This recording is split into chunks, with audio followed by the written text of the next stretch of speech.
It's time to share my journey into the world of healing, intuition, and spiritual discovery.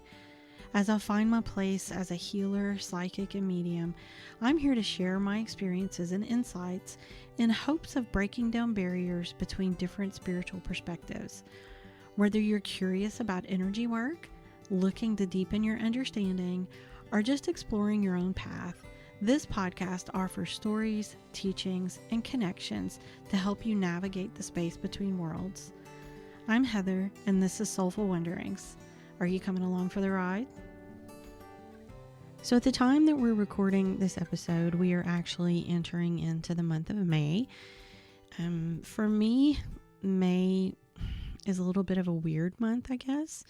Obviously, it's Mother's Day, which I think that falls right in line with our New Year, New Journey, little journey that we've been on. So I think this is a perfect time to talk about this.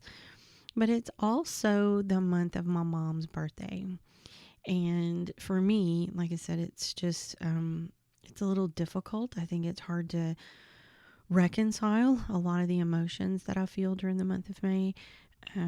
Obviously I want to celebrate being a mom myself, and I love that, and I love spending that time with my son, with my husband, and also with other people in my life that are moms. But I'm also dealing with sort of the absence of my mom and other moms that have been important to me. So, and of course, I'm kind of struggling with that whole, am I being a good mom? And for many years, I quantified that with, if I am 1/10 of the person that my mom was, I'll change the world. But then as the years went by, I've also been dealing with, let's call it the aftermath of things that I discovered after she died. And it's a slippery slope at times. So maybe we should start at the beginning, huh? My mom was basically my best friend. She was easily the strongest woman I'd ever known. And I would say for much of my life, it's safe to say that she was essentially my hero. That's just kind of how I looked at her. I mean, as far back as I can remember, my family always owned their own business. And there were a few different ones along the way, but basically I spent my entire life watching them run these businesses. And my mom she basically did everything. Okay. She helped run the business. She cooked, she cleaned, she raised us. She did it all, and she did it well.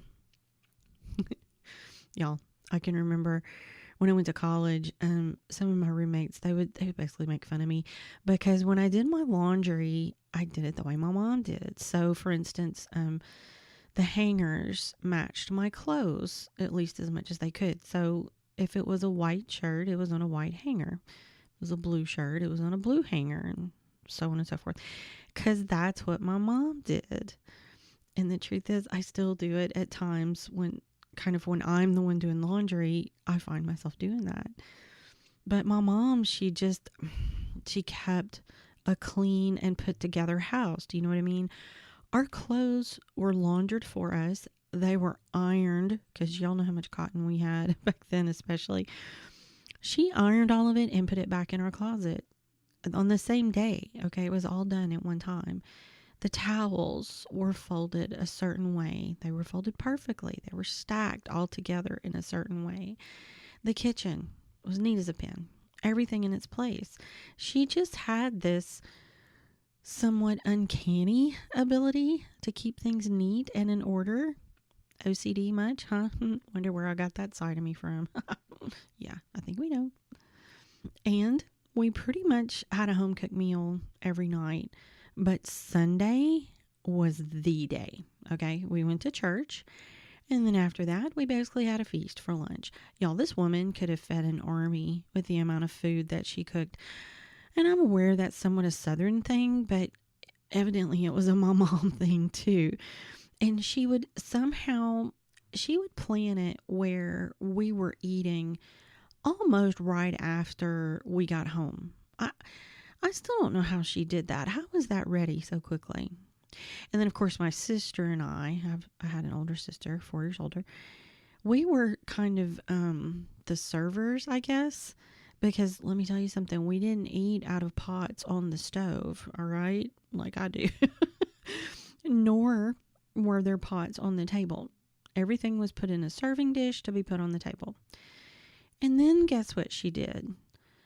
Okay, so she would pour it in the bowl. She would hand it to one of us and send us on our way to put it on the table. And by the time we got back, she had already washed whatever pot or dish or whatever that it had been cooked in, and most likely was already drying it.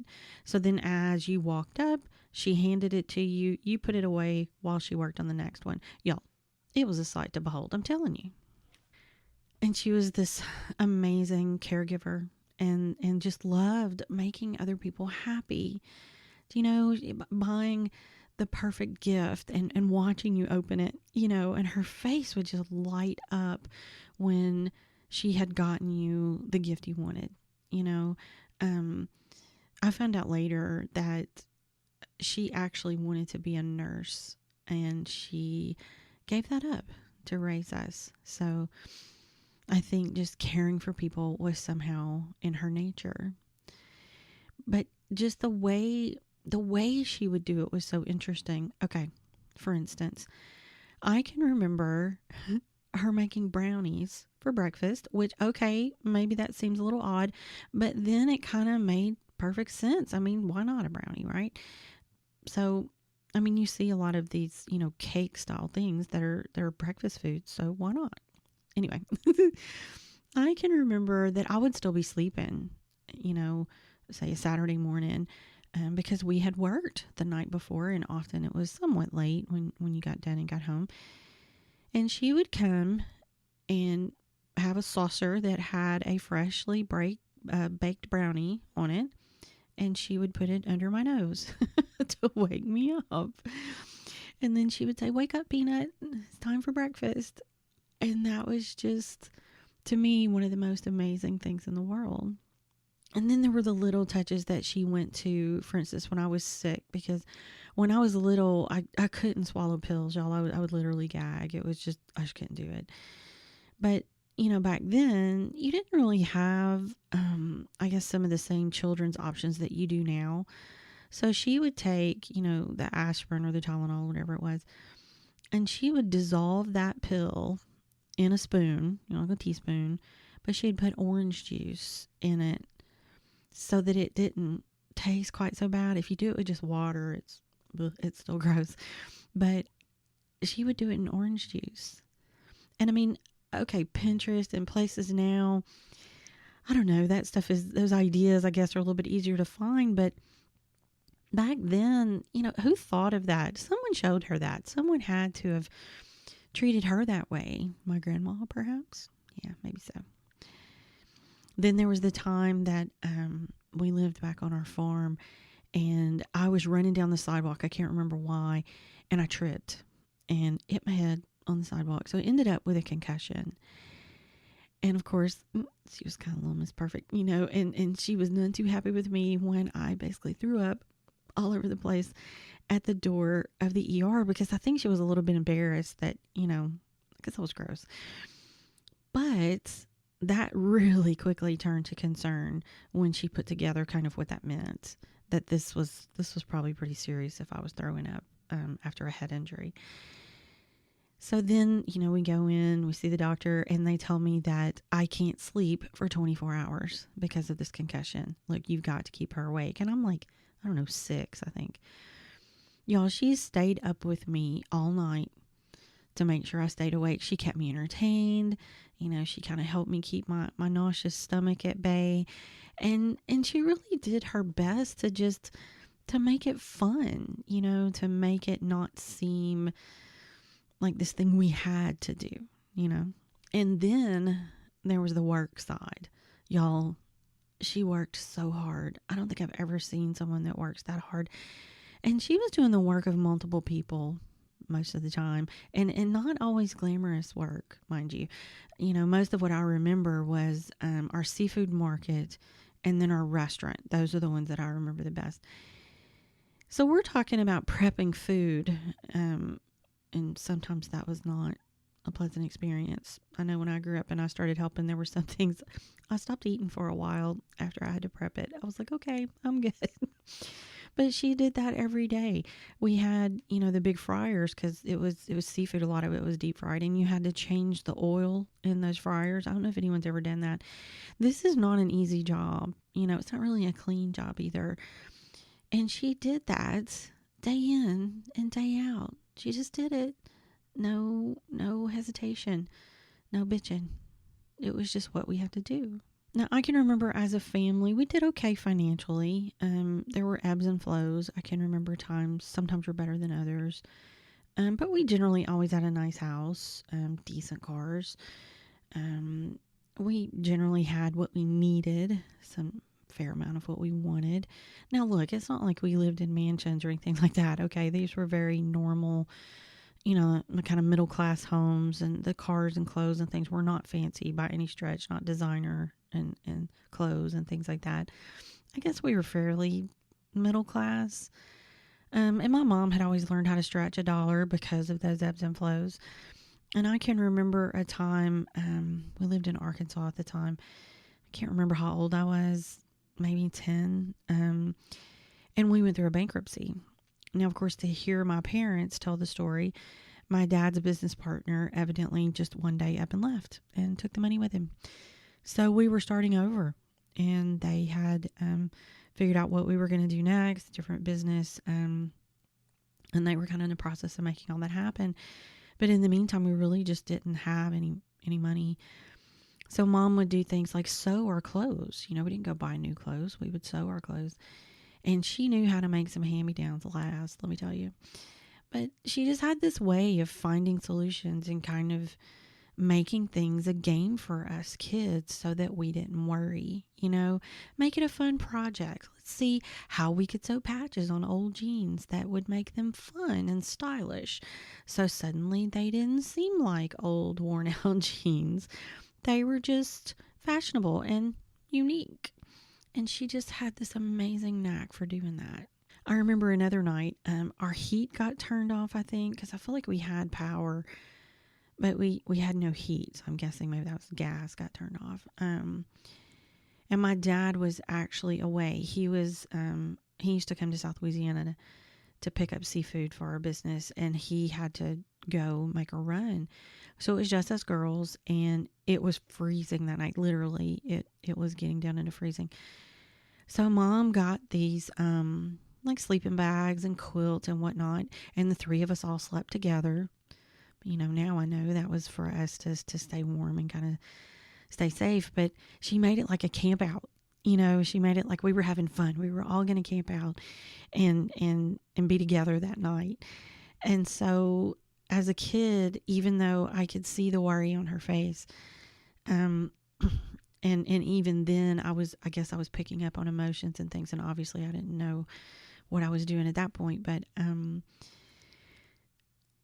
she made it where it wasn't as big a deal. The thing I remember about that night was Mom making everything okay and us having fun, being, the three girls, having our little camp out. Then there was the cancer diagnosis, at least the first one. And I remember her, she just met it head on. And the truth is, I think she was more worried about being in the hospital and not being able to help with the business and help take care of us and that kind of stuff more than anything else. At least that's the way it seemed at the time. And I mean, in my mind, she was so invincible that I'm not sure it ever dawned on me that she wouldn't beat it. But that's another story. You know what the really crazy thing was? She just, to me, I don't know, she seems so innocent for some reason. Maybe it was just the way she treated people and her outlook on life and, just kind of the life we led, very much a devout Christian and things like that she just, I don't know, she just felt innocent to me. And of course, as I got older and moved away to college and things, I remember y'all, I would keep things from her. Now, mind you, it was nothing bad. Okay. It was pretty typical kind of stupid teenage stuff, young adult things, staying out too late and a bit of drinking and things like that. I really didn't get into a whole lot, to be honest with you. But I wasn't so worried about her being mad at me. That's what's crazy about it. I felt like I was shielding her. Like mom was this sweet angel who didn't know of such things. So I didn't want her to know. Okay, insert the eye roll here because, right. Yeah, she didn't know that stuff. Sure. But of course, there were moments, and again, as I got older, I started to see them more. The times when one day we were just sitting out on the back patio and she was just rocking in her little rocking chair that we had out there. And she was just kind of watching the sunset and just staring off in the distance. And I knew she must be thinking about something, So I'm like, Mom, what you thinking about? And the truth is I think she sort of let her guard down in that moment. And she started talking about her dad. She would talk about him some, but it was always really positive, of course. But she didn't talk about him a whole lot. Basically, she didn't get too in depth about it. It was very just little stories here and there. And of course, later, I figured out that it was just too painful for her to talk about. That's something we'll get into another day as well. But some days, you just kind of saw that mix of pain and love in her eyes for a few moments. And, I of course, I get that feeling now. But then it was me having that rare moment of seeing the real person, the real things that were going on. There was also the time, again, I was pretty young, that I noticed her ankle was purple. Like, y'all, it was like super purple and bruised, purple, green, all the lovely bruised colors. And I was like, Mom, what's going on with your ankle? And she just brushed me off. And she said, oh, I stepped crooked out of the truck the other day and twisted it when we were moving. We had moved a couple days ago, 2 or 3 days ago or whatever. And I think I asked her something to the effect, well, Mom, go to the doctor. And as usual, she blew me off, and there was usually something said about money. We didn't have the money for that. There was no need for that. And what I know now is that it was probably broken and that she just basically just walked around on it forever. But money was always this kind of issue, and we didn't have insurance or anything like that. We owned our own business. They didn't have insurance. So she would just do without. I can also remember the night I could hear her and my dad screaming at each other again. Oh gosh. It wasn't an everyday occurrence. It wasn't that bad. But it wasn't rare either that they, would kind of get into it and be fussing with each other. But there was something about it. And again, didn't know that I was picking up on things. But there was just something in me that knew this was it. She was about to leave. And I freaked out. I couldn't imagine her leaving. I was like, wait, what is happening? And so I kind of started to cry in my room because I knew she would come to me. I knew she would. And that basically kept her from leaving that night. It settled the situation a little bit. It calmed things down a little bit. But to this day, I can't help but feel a little bit of guilt for that. I just wonder how different things would have been if she had left. Anyway, different story there too. Y'all, there are so many stories, and I want to tell you all of them, and I want to get into more detail on individual ones. But for now, the gist of this is, as I got older, I started seeing the cracks. And as I was becoming an adult, I finally saw her as human. I realized I was comparing myself to some superhuman that I had created in my mind that just didn't exist. And as I've gotten into healing, I see it as so much more. And I won't lie, as some of those realizations came, as I started figuring some of the things out that had happened and what they really meant. Yeah, there was some anger that came with that too. But for the most part, I was starting to just basically understand her and know she was just being a human. And again, with the healing work I do now, her challenges are just so evident to me now. And, just like the rest of us, she's had a lot of healing to do. There are also some other things that I've found out that indicate that she made choices that kept me in the dark about the gifts I have. Not to mention a few other life-changing things that we all found out after she had passed. And let me tell you something, it's not fun being mad at someone that you can't yell at anymore. Okay? That's a thing. So with age came, I'm going to call it a perspective change. But none of that has changed how much I miss her, how much I still love her with every part of me, every fiber in me, how much I would love to have her ear to bend again, to ask for advice, to have those days where you laugh so much your stomach hurts. And I'm so grateful for her. And I truly know that she was always doing what she thought was best for me and for my sister and for my brother. But this getting older thing kind of put me in a place where I started to just unpack a lot, right? About her, about me, about my family, about life, about lots of things. And we're going to talk about at least a couple of those. So come see me in the next episode and let's get into what some of this taught me. Thanks so much for joining us today. We hope you enjoyed today's episode and that it has helped you move forward in your journey in some way. Make sure and like and rate and subscribe and, do all those things for our podcast because it really helps us out. Links and other important things you need to know will be in the show notes. And if you have ideas of topics you'd like to hear about or questions you want us to answer, you can drop those on the Soulful Wonderings page on either Facebook or Instagram, or you can drop us an email. Again, check the show notes for all that. If you're interested in theta healing or reading or just more spiritual topics, head over to our website, soulfulwonderings.com.